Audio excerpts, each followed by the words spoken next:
Amerika Birləşmiş Ştatlarının administrasiyası İrana qarşı mümkün hərbi əməliyyat variantlarını müzakirə edir. Bununla bağlı Politico nəşri məlumat yayıb. Bildirilib ki, ABŞ prezidenti Donald Trumpın bəzi müşavirləri əvvəlcə İsrailin İrana hücum etməsini daha məqsəd uyğun hesab edirlər.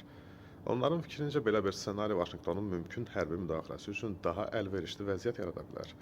12 günlük müharibə kimi. Məlumata əsasən İsrailin hücumu İrandan cavab zərbəsi ilə nəticələnərsə, bu ABŞ-nin hərbi əməliyyatına dəstəyi artıra bilər. Mənbələrdən birinin sözlərinə görə administrasiya daxilində belə bir yanaşma mövcuddur ki, əgər İsraillilər əvvəlcə hərəkətə keçsələr və İran cavab versə, siyasi vəziyyət dəyişə bilər. Hazırda Ağ Ev İranın nüvə obyektləri və ballistik raket infrastrukturuna yönəlmiş mümkün hərbi variantları dəyərləndirməyə davam edir. İran International nəşri yazıb bunu.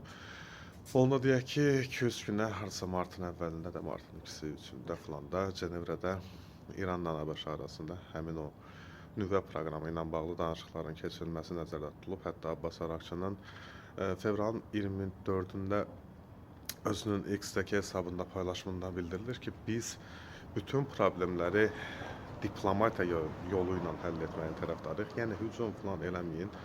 Yəni danışıqlara hazırlıq prosesləri gedir. Steve Witkoff, Trumpın xüsusi nümayəndələri və kürəkəni Jared Kushner danışıqlarda iştirak edəcək Amerika tərəfdən.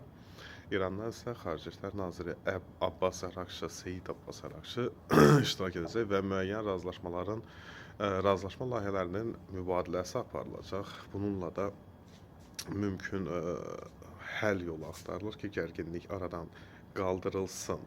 Amma hücum ehtimalları da müzakirə olunur. Bu ola bilər təzyiq metodudur İrana ki, nüvə proqramını da, raket proqramını da danışıqların gündəliyinə salsın. Çünki İran deyib ki, danışıqlarda ancaq uranın sıfır zənginləşdirilməsi məsələsi müzakirə olunur. İranın heç bir raket proqramı, silahlanması və s. müzakirə predmeti deyil.